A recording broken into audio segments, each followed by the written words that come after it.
December 21st, 2017.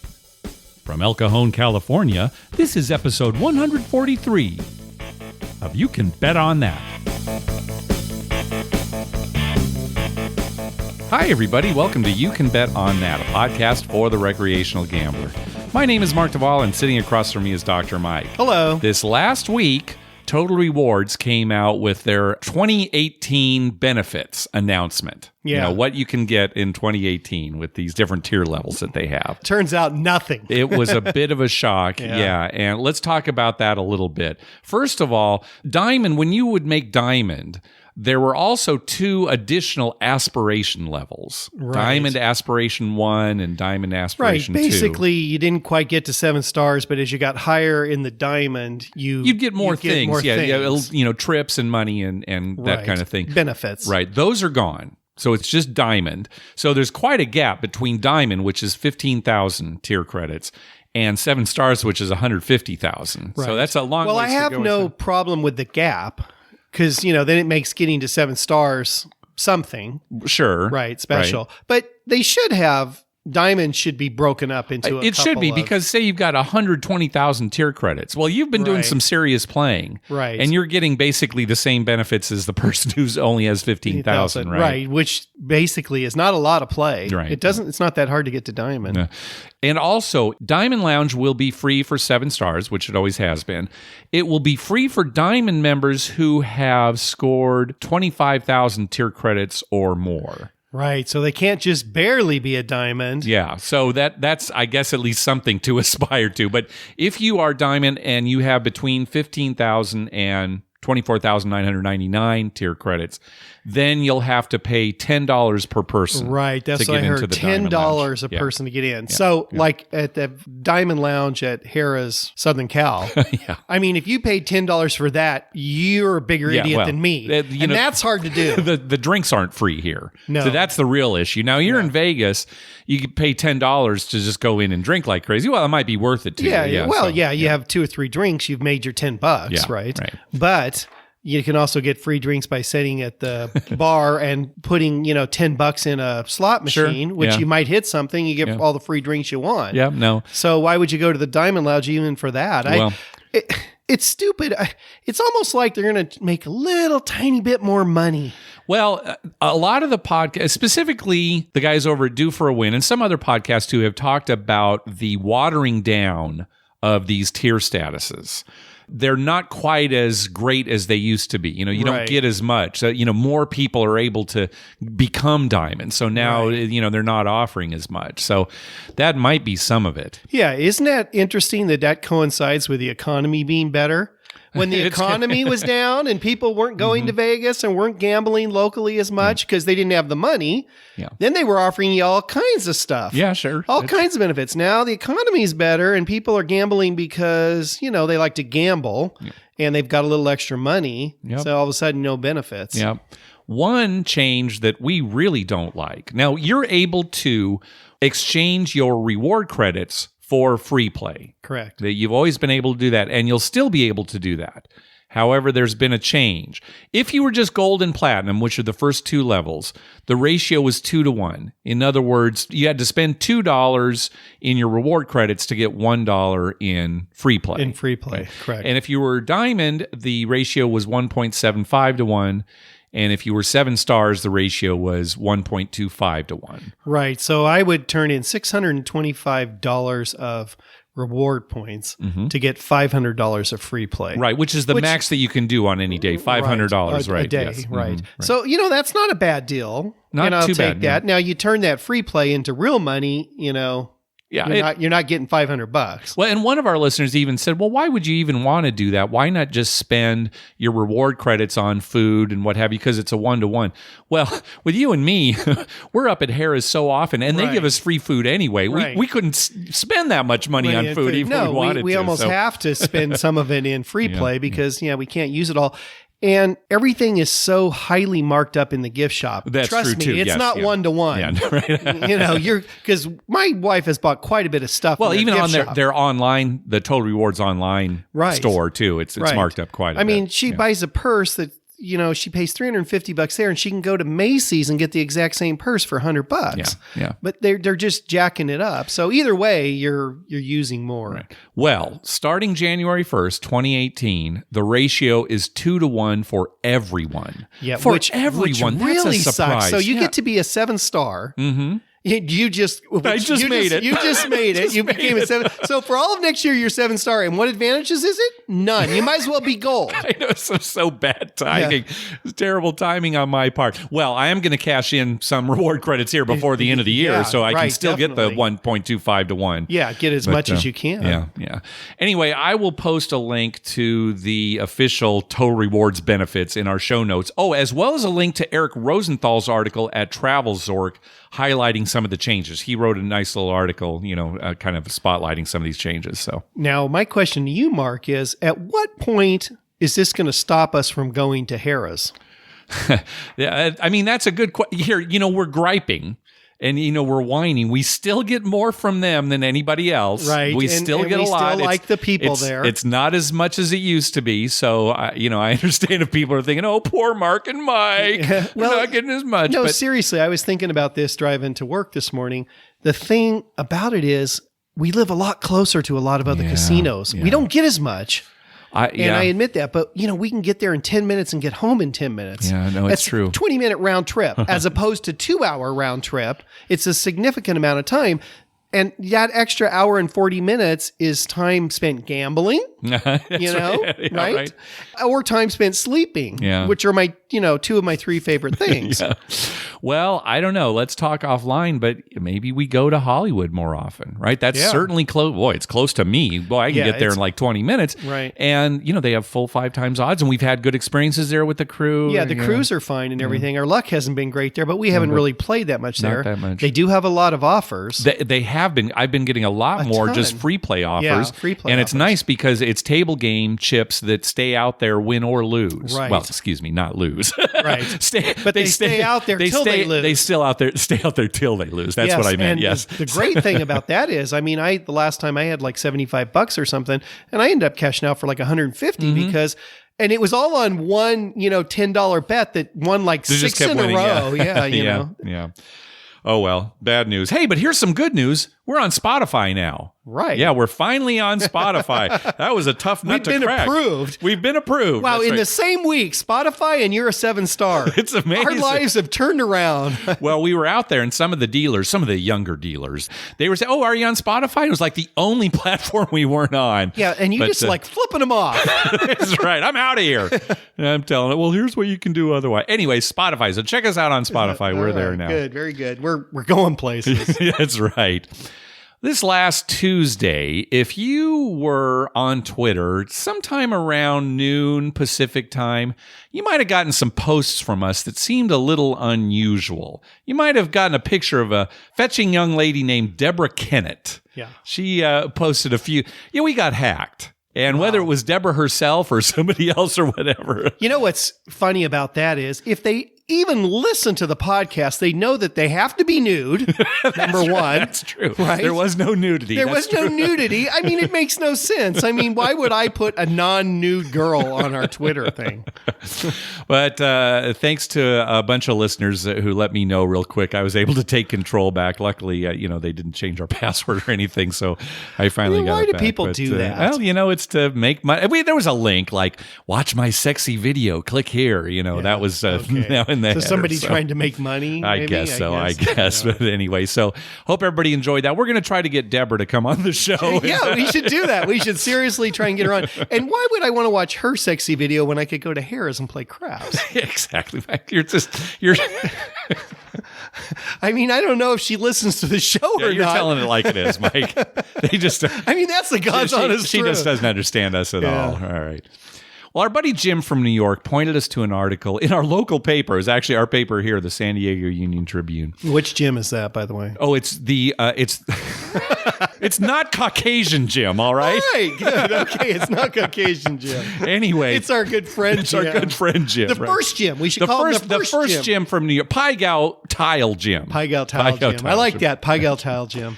Anyway, he pointed us to this article. So this woman, I'm going to get the name wrong here, but Marita Manapoon, She won an Aston Martin automobile in a drawing at a local casino here, Viejas Casino, in May 2016.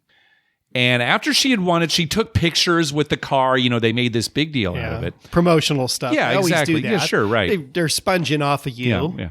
Well, after that, she was encouraged to take a cash compensation that was smaller, significantly smaller than the value of the car. Significantly, keyword, significantly. Supposedly because it would give her tax benefits. Man, they probably didn't explain exactly what that was. No sales tax. You don't have to pay sales tax on the car. Yeah, well, and plus if they're giving her cash that's significantly less than the car, well, then she's going to have to pay less in income tax against it too. Who knows what they were trying to convince her of. But she said no, she wanted the car. Well, she never got the car, but she was issued a tax record indicating $134,000 in income, which was the value of the car. Wow. So she got this, but no car. So she went to the Aston Martin dealership, and they told her that they didn't have any paperwork indicating that she was entitled to the car. It's like don't know what you're talking about. They knew nothing about it. Right. Yeah. That's what they said. So now she's suing the car dealership and several of the employees of Viejas Casino for fraud, conspiracy to commit fraud, breach of unfair competition law, and breach of unilateral contract. I hope she gets a ton. This is a terrible story. And now, again, this happened in May of 2016. Now, we want to replay a call we received from a listener in October 2015, 7 months before this incident occurred. Yeah, my name's Mike from Alpine, and I'll tell you about what happened at Viejas. They have this drawing for an Austin Healey. Last Saturday, my wife's friend, she came down. She's a Pechanga Indian, and she wanted to win the car. So she went and she played. She's playing like $50 a spin or something. So she ended up winning the car. They called the 10 people, and she was the one that got it. Well, anyway, the interesting part is that when she went in to get the car, they offered her $50,000 instead of the $108,000 Austin Healey. Well, she wanted the car. Well, now here's where it gets good. They tell her, oh, no, you can't afford the car. It's like $38,000, and you have to give us, this was a lie, it's Saturday, and they tell her you have to come up with $38,000 in the next 24 hours. It was a Saturday night at like 10 o'clock, so she's like, well, how do I go to the bank and get the money out? I mean, they just put full pressure on this woman to take the $50,000, and so they wouldn't have to write a check to the dealer for $108,000. Anyway, she was all confused, so she said, I want to let my family come in and talk. So anyways, my son and my wife were there, and they went in there. So my son, he heard all this. It was cost $8,000 a year to register the car, and they were coming up with all kinds of, just really pouring the pressure on for her to take the $50,000. So anyways, my son, he says, maybe we need to call a lawyer. So then after that, they got a little more understanding. So he started talking to the dealer outside. He's going, oh, she's taking the car. And the dealer says, oh, nobody's ever taken the car, ever. So he wanted to bet my son $1,000, and he says, yeah, fine, she's taking the car. But anyways, all right, bye. So this is not an isolated incident. No, they've done this a lot. Yeah, that's pretty crummy. Well, two things about that. Number one, a car that valuable, say $130,000. Yeah. Right? I'd be tempted to take the car too, and then sell it back to the dealership for $100,000, which is way more than the $50,000 they're offering me. Yeah, that's right. Yeah. The dealership would do that probably. Even if you drove it a few miles, they're going to buy it back for $100,000 if it's worth $130,000. Well, as long as fraud isn't being committed, right? And right. And it sounds like maybe the dealership didn't even know. Maybe they just advertised that.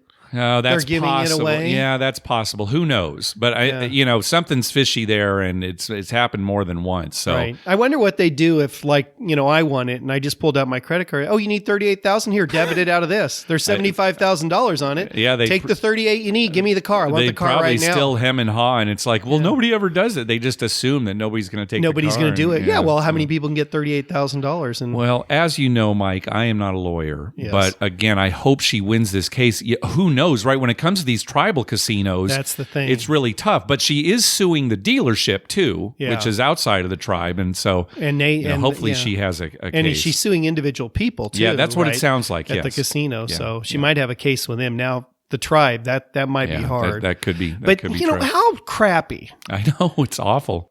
And we don't have any link to Viejas or anything, or any particular love of them or anything. But I wouldn't go there just on that ground. Why won't I give them my money? Yeah, it's a bad story coming out of there. Well, you know who is a lawyer? Tony from the Vice Lounge Online and 360 Vegas podcasts. He's actually a lawyer. Yeah.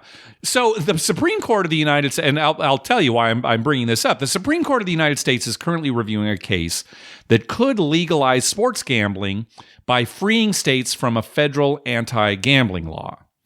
The justices may come back with a ruling as early as February or as late as June. Obviously, New Jersey would be the first state to jump on this because they've been, waiting for this. And in fact, they're the state that's behind the case.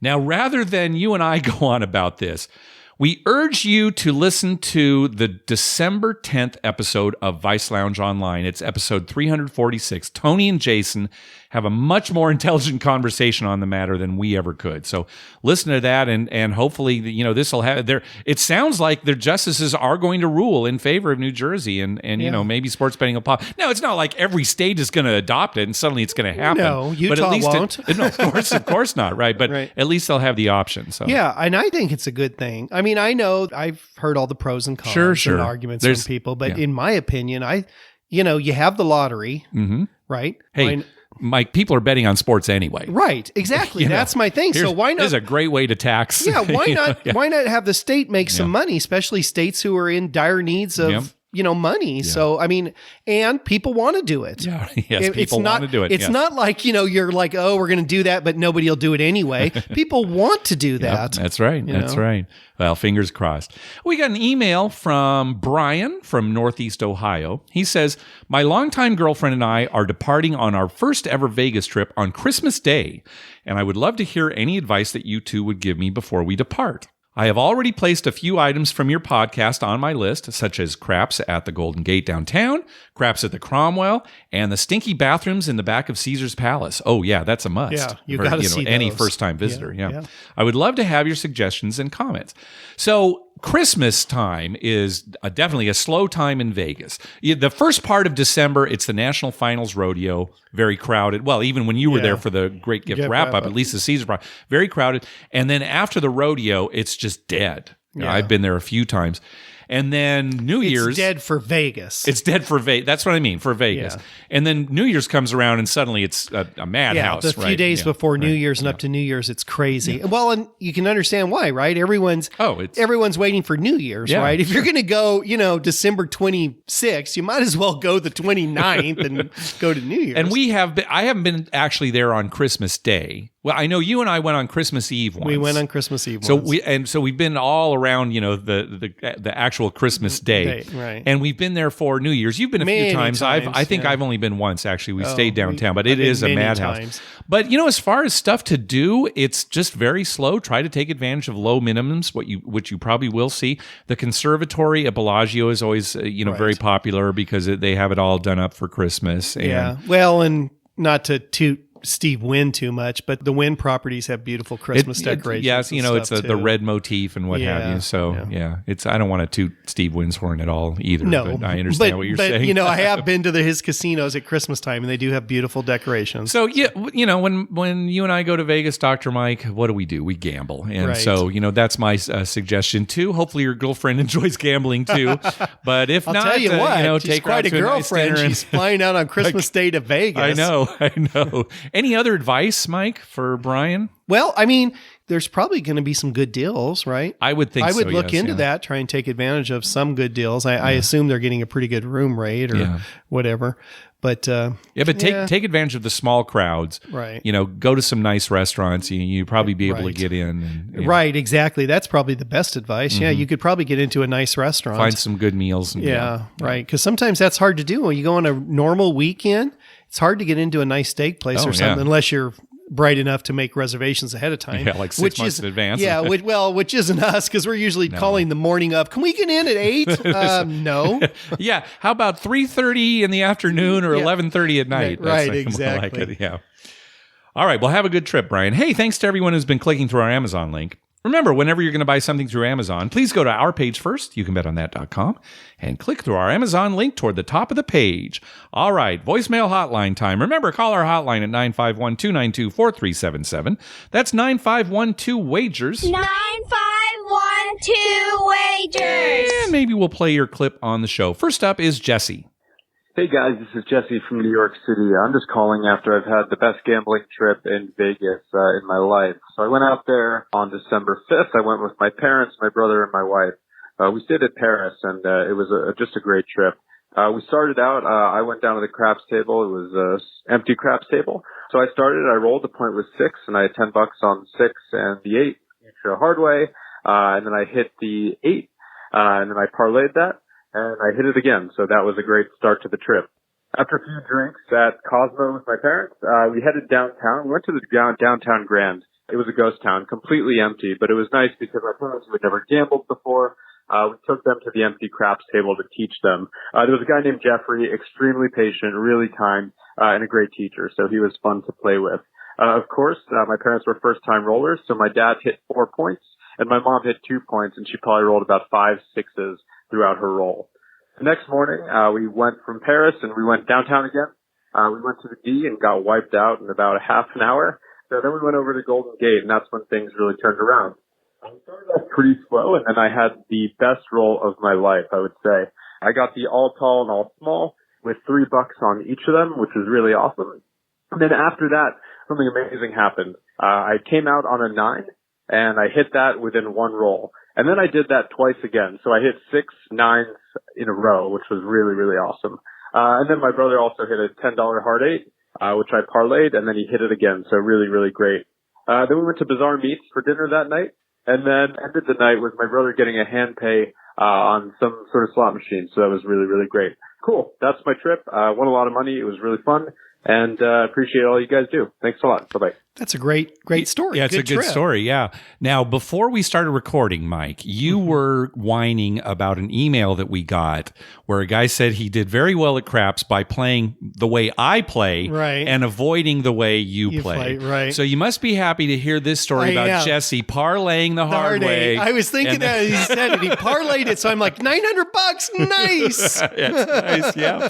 And I liked how he hit those 9s in a row. Now, for years, we have always said that 9 is the natural right back number. Everybody knows that. We heard that years ago, and I don't know if that's a real thing that, well, obviously it's not a real thing, but I mean a comment or a superstition. But we heard it once, and it stuck with us. Yeah. So whenever our point is 9, it's like, well, see, rolled it right back. It's funny, the right though, because we say that whenever, somebody rolls 9. Well, it's the natural right back number. It comes right back. Yep. And people always look at us.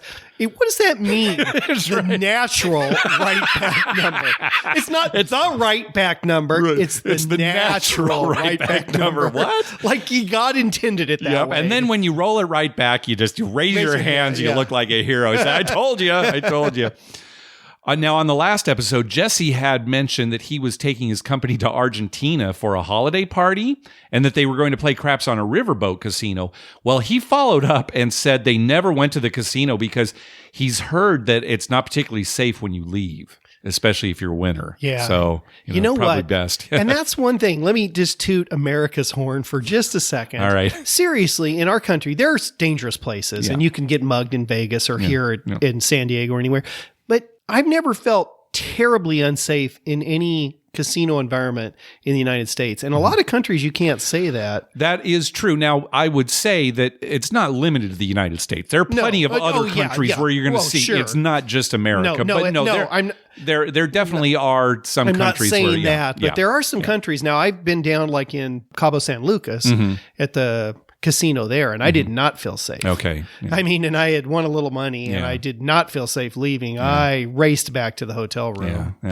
And some of that maybe you're in a foreign place. Sure. Yeah, right. You're especially if it's a different language. With your surroundings and stuff and everything too. But some of it is, because there's people who look out for stuff like that. Oh, sure. And here, I don't know if we have as much of that to worry about. You certainly hear stories. Yes, and it's generally not happening in the casino. It's when you leave. And, maybe you get followed home or into the parking lot or whatever. Somewhere else. It definitely happens. We, every once in a while we hear a story. Security in casinos here in this country is pretty tight. Yeah, pretty good. Yeah. And I never really worried it, like even in the parking lot of a casino, because I know they're patrolling it and stuff. Yeah. Yeah, it's probably more when you get home. Yeah, right. Make sure you're not followed. Yeah. All right, let's hear from Professor Slots. Hello, Mark and Dr. Mike. This is John Friedel. I just started a podcast on slot machine casino gambling. I'm an expert slot machine casino gambler, and I have noticed some things lately since about 2012 for winning at slot machines at new and recently renovated casinos. It's 3 minutes to tell you stuff. I wanted to introduce myself, ProfessorSlots.com. There's all my contact information. And Professor Slots is the name of the podcast. So basically in 2012, they came up with putting out more casino operating systems to reduce the slot mechanics workforce. And by doing that, they were able to turn around changing the odds on machines with a central computer several times a day instead of once every 7 to 10 days once the slot mechanic got to each individual slot machine. And they kind of tinker with adjusting the odds to meet their daily financial performance. And there's all kinds of patterns. So I've been documenting this, and I thought I should share this with people. And so now I've trying to push this out to people, and I'm working on building a business from it. But my time is just about up, and I wanted to introduce myself. And I know you don't do interviews, but feel free to send me an email, and we can chat about this. I know you, Mark, don't believe in the odds being anything other than random for slot machines, but I'm seeing changes, and I thought you might be interested. All right, have a great day. Yeah, I'm definitely skeptical of advantage play on slot. I mean, it can happen. Absolutely. Right, I know that it can happen, but I'm always going to be skeptical of it. And I don't know that John necessarily has advantage play that players could take advantage of. But I did write to him. He wrote me back a very nice email kind of detailing his philosophy and, what he's all about. And I will say this. I started listening to the show probably about 4 or 5 episodes ago, and it is very informative. He goes into the history of slot machines and how they work and things like that, rather than necessarily, okay, here's what you're going to have to do to win.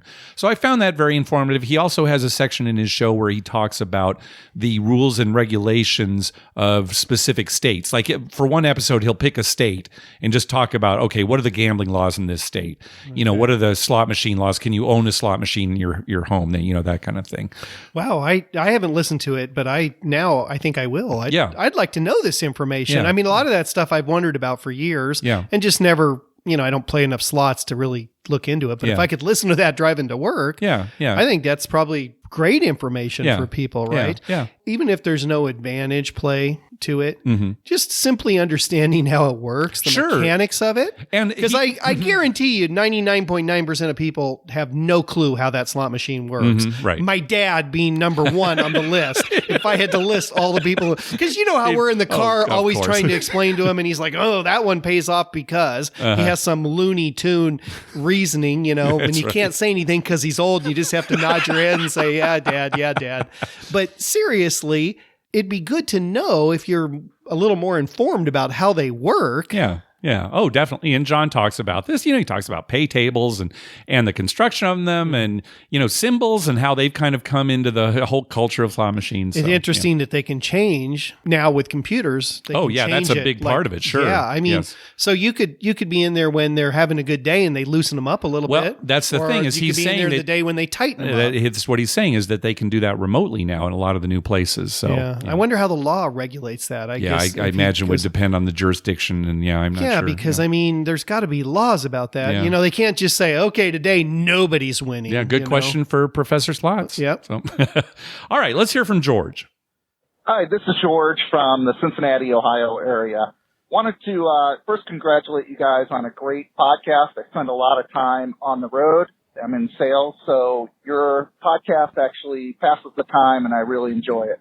This is kind of not necessarily a trip report, but an area report. In the Cincinnati area, right over the border in Indiana, there is a Hollywood casino. The tables there, they are either $5 minimums with 10 times odds, or sometimes when it's busy, $10 minimums. And the tables have the sharpshooter, which of the kind of bonus bets between the fire bet and the all tall small and the sharpshooter, I prefer the sharpshooter. So, when the table minimums are lower, it kind of makes me feel like a high roller, that I can take advantage of the 10-time odds, and then if I'm feeling really good, bet all the place bets across. And then when you go to downtown Cincinnati at the Jack Casino, usually the minimum is $15 and it's 5 times odds. And they have the fire bet, at least the last time I played there. But the one big difference for me is in the Hollywood Casino in Indiana, they allow smoking in the casino. And being a non-smoker, I really don't like playing in that environment. In fact, when I go to Vegas, I really notice the difference in just the way I feel and, having your clothes smell like smoke. But, it is Vegas and you're there to have fun, so I don't complain too much about it. But when I'm here in Cincinnati, I usually try and go to the Jack Casino just for the fact that there is no smoking at the table. So I used to be a former dealer, and so when I was talking about the Hollywood Casino in Lawrenceburg, Indiana, which is about 15 to 20 minutes from downtown Cincinnati, and a few episodes ago, you were talking about dealers and tipping and also whether casinos offer less than dollar chips. So when I was dealing, this is probably 20 plus years ago, there was 50-cent chips. And I was recently at that same casino and they still have them. What I enjoyed most as far as tipping was when the players would actually tip the dealers on top of their bets. And that way they kind of felt like we were on the same team as opposed to, the bet being on the side. It's always appreciative when they're tipping, but when the bet's on the side, we have to take it down as dealers. Whereas when it's on top of the bet of the players actually control it. So you can double up if the player is going to, offer that. It's really kind of the player's choice, but a lot of times they would offer the dealer's input. And I always encourage players to tip the dealers, especially on craps, because they're splitting their tips 4 ways. You have each dealer working each side, and then the stick man, and then one dealer is off on break. As opposed to the blackjack dealers and the poker dealers where they take their toke box with them, they accrue their own tips, whereas they have to split it 4 ways on the craps table. Anyway, thank you, Mark, and whoever that doctor guy is. Thank you. I'm just kidding. On that same podcast you were going, you didn't get enough love, Mark, for whoever it was calling in, forgot your name. So anyway, thanks, Mark and Dr. Mike. Take care. All right. Thanks, George. Yeah. Cincinnati, Ohio, reaching out to you, Mark. Yeah, that's right. I'm really glad George brought up this point about player control on the tips. Yeah. Now, typically, let's say you're playing blackjack. You've got like a $10 bet, and you bet for the dealer. Now, usually what you'll do is you'll put $1 in front of your bet. Right. It's a tip for him, and then you'll play out the hand. If you win the hand, he also wins. But the dealer doesn't just take the winnings. He also takes the dollar that you initially bet for him. They're required to take it unless you piggyback. Right. If instead you say dealer control, or like he said, you put the chip actually kind of offset on the top of your bet. Right. Then if he wins, he'll only take the winnings and then it'll stay out there. Yeah. Or you can parlay the whole thing too. Because you have control. And you do that all the time, Dr. Mike. When you're at the craps table, you usually do a two-way. You do a two-way world, right? And they're used to you now, but you say dealer control, right? So when it hits, you parlay yourself, and you also parlay them, right? Mm-hmm. Yeah. So they have a chance to win big, yeah. And I think it's been my experience anyway. Most dealers like that. Yeah, it's fun for them. Sure. It's fun for them, and they're going for the big hit too. They feel like they're in the game. Yeah, so try that. A player, did I say dealer control? But I mean player control if I did say it wrong. But anyway, yeah, try that sometime where you're making a tip, but it's player control, meaning that when they win, you decide what's going to happen with the bet instead of them just taking the winnings and the initial bet. Yeah, and you call it piggybacking too. You can just say piggyback. That's right. Yeah, that's good. And just to remind everybody, the sharpshooter bet that George was talking about too, it is like the fire bet, except the points do not have to be unique. So the nice thing about that is it hits a lot more often. It hits more often, Yes. So. And it's a one-time bet like the fire bet. Yes, right. It's per shooter. Per shooter, mm-hmm. right. Yes. It's not like the all tall small or the repeaters that can come down in the middle of the roll. Come down in the middle of the roll and you got to put them back and stuff. That just stays up there the whole roll. Mm-hmm. So less investment by the player with a decent payout. Yes, not as high as the fire bet, but it pays off more often. Right, and that's why he probably likes it. Yes. Because you can make one bet. That repeater, it kills you. It grinds you. It can. It can grind you. When it hits, it's great. But when it doesn't hit, it's a grinder. That's right. All right, next call. Hi, guys. Listener Jimmy from Chicago calling again. I'm actually expanding my horizon this time, and I'm going to go to Tunica next weekend. And I'm hoping you guys can tell me any must-dos, must-sees, places you prefer to play/stay. Any tips would be great. I appreciate it. Love the show. Thanks. Bye. Unfortunately, Jimmy, we have never been to Tunica. It's definitely on our list. 2018 is going to be Connecticut. Maybe 2019 will be Tunica or Biloxi or something like that. But depends on how your 7-star status goes. See if I can do it next year. But plenty of our listeners have been to Tunica and have called in. So go back and listen to episodes 108, 131, and 138, and you'll hear some calls from visitors about Tunica, and you get some good tips there. If I remember correctly, some of them have information about, staying places and eating places and stuff like that. Right, so. And going to Graceland, as part of the trip. Yeah, there's a lot of stuff. Yep. All right, moving on. Hey, I wanted to call in and just comment on the fact that I recently had my first child, baby girl, and I'm having to cut down on some of my podcast time, so you guys are pretty much the only Vegas podcast I listen to anymore.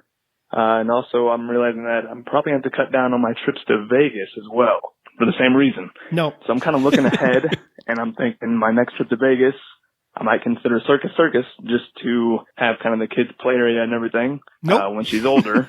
But I'm wondering if you guys have ever gone there or had any experiences or feedback that you've received from people going there. Just because it is something I consider. And I know even if it's something I'm not enjoying, you can always walk down to SLS or Stratosphere or something. But I haven't heard any comments on Circus from other podcasts or anything, so I thought I'd get your guys' feedback. All right, thank you.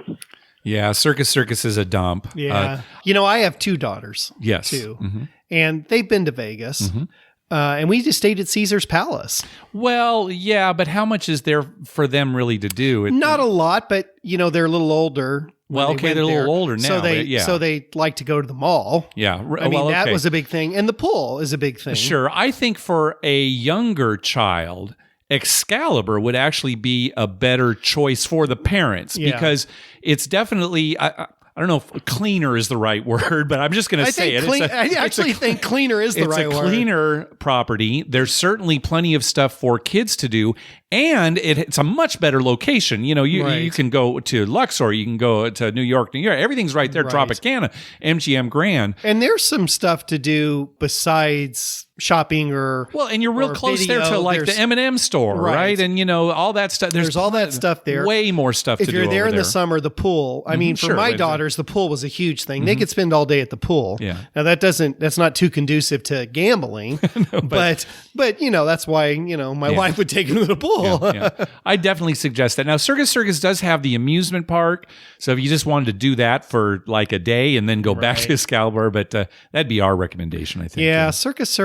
We haven't been there in years. No, but I'll be honest. It may have changed, but it was pretty seedy, if you will, and gross. Yeah. I don't know that I'd trust my little child there. Well, and the location's no good now. Yeah. Right. Yeah. All right, let's hear from Walter with a casino report. Hey, gentlemen, Walter here from Beaverton, Oregon. I just wanted to give a very quick trip report on a relatively new casino to our area. This one happens to be up in La Center, Washington. It's called Ilani. It is spelled I-L-A-N-I, I am not sure how they get Ilani out of that, but it must be from the Brett Favre dictionary of pronunciation. So anyway, it is related somehow to Mohegan Sun, and the inside of this casino is really pretty and nice, clean, good air circulation, all things important to me as a patron. The craps game there is 3, 4, 5 times odds. It varies between $5 and $10 minimum bet, depending on the weekday or weekend. A really good crew, but they are still teaching some very green dealers. And so I would implore anybody, whether they're here or there, to be patient with those new dealers and tip for their effort. I tip them nicely for their efforts, and they made mistakes. The boxman was having to correct them on several different bets. They were trying to figure out how to pay. But just watch your bets and be patient. They're learning, so don't let the slowness of the game sour your attitude toward the game. Just keep in mind they're still learning how to do this, and it's hard to keep track.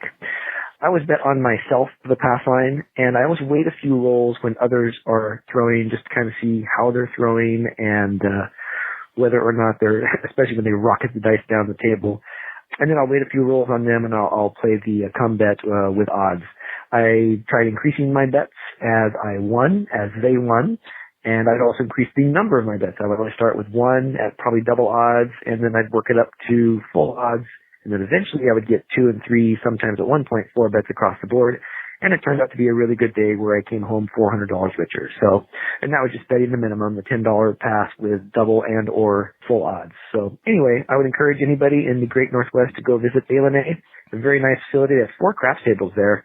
And usually they're all open. So, again, it's in Center, Washington. So, gentlemen, thanks for a great podcast, and I'll see you around. Bye. Good. Thanks, Walter. Yeah, that's a good system. I've said this before, that when you're waiting and kind of watching how shooters are playing, there's nothing really scientific about are they going to have a good roll, but it reduces your exposure to a negative EV game, right? And so your dollars are going to go further. You feel great when you waited and the guy immediately 7s out. Right. It's like, okay, I didn't get money out there, right? So good. And it sounds like you had a good trip, so good. Yeah. I wish that casino was spelled, the last letter was an A, so Ilani actually ended with an A. So I kind of wish it started with an A. If it's it'd be good. If I thought you might like it though, because you always like these weird names. I definitely like the name. I like the name. I would just be walking in thinking, I don't know, Ilani. Welcome to Ilani. I don't know how to say this. All right. I like goofy names, not misspelled names. Oh, okay. That's right. That's why you didn't like Parks. Yeah. Because it was Parx. Right. And so you hear it, okay, all right. I got you. I just like goofy names. You like Muckleshoot. Muckleshoot. Like. That's the best ever. That is the best one, yeah. Yeah, it's the best ever. That's no question. I mean, would you love to tell people, where do you work? Muckleshoot. What? Are you making up stuff? Are you making up words? Right, yeah. No, Muckleshoot. That's where I work. All right, final call. Hey, Mark and Dr. Mike. This is Nate from Seattle. This weekend, I was in San Jose to watch 49ers game. I had a couple hours to kill before the game, so I thought I'd play some blackjack at a local casino. This game of blackjack was a little different in that it had 2 things I'd never seen before. Number 1 was you had to pay $1 vig to get a hand. Whether you won or lost, or whatever cards you were dealt, you always lost that $1 vig. The second option was that you had the option to play as dealer. Basically, you put out a float. If a player won, you would pay them out of that float, and if a player lost, you collect their money and add it to your float. The maximum you could win or lose is the total amount in your float. Anyways, I'd never seen these before. Wondered if you guys have any thoughts about them. Keep up the good work. Bye. Yes. So, welcome to California. Yes, the card rooms in California. So not the full-blown tribal casinos, right, but the card rooms, essentially the poker rooms. They are not allowed to bank games like Pai Gow Poker or Blackjack. Right. So the way that they are able to deal the game is they have players act as the bank. And then they just collect a vig, an ante, from players and banker. So that's how they make their money. Right. It's really regulated, very regulated, that they can only collect $1 per whatever amount. Right. And we know of little organizations that have become bankers in California, where they actually hire people to sit and be a bank with a bank. You go in there and you pretend like it's your money. It's really coming from some syndicate. Well, I don't even think you need to pretend as long as you've got the money. Because everyone knows. And here's the thing. I'm glad you kind of brought that up because the casino is making money on that ante. Right. And as such, they don't really care what happens in the game. And this used to be what we played. We played Pai Gow poker like this. For many, many years, we played years. Pai Gow poker exactly like this. And I'm sure that along the way, we were cheated. Oh, most definitely. Have to have been, right? So the casino, player or banker, it's kind of a risky proposition. But that's what it comes down to. If you're not at a tribal casino and you want to play Pai Gow poker or blackjack, you've just got to pay this ante. There's funny business going on in the card room or casino, if you want to call it that. They don't care. Yeah, because they're getting their buck. They just get their buck, and that's it. I mean, they have no other interest in the game. If someone wants to call somebody out for cheating or something, that's their business. So be careful, and if you are close enough to go to a real casino, then do that instead. We try to avoid that as much as we could. Plus, that VIG does eat you up. Oh, of course, yes. And if you don't have enough money to bank, you're severely disadvantaged. Yes, that's true. On the table. Yeah. And that's why these syndicates have come up because they come in, they're not coming in with a couple $100. They're coming in with a guy with a suitcase with $10,000 in it. Mm-hmm. And he's going to bank that. They're going to bank the whole time. Yeah. And a lot of people, we found this out when back in the day playing Pai Gow, a lot of people were more than happy to let them bank because when people banked on their own and say they had a couple $100, you could have a winning hand, but they'd run out of money because he said, you can only win or lose what you have to bank. Right. So if you have $200 and the first guy bets $200 and he beats you, your money's gone. And everyone else just doesn't count. It doesn't count, and you could have had a winning hand and not get paid. Yeah. So a lot of people were more than happy to let some guy with 10,000 bank because they always had action. Right. Yes, it was more important to have action than it was, to just sit there. Yeah. So these syndicates would come in and people like, oh, just let him bank the whole time. And nobody would ever challenge him. Nobody would ever say, no, it's my turn to bank.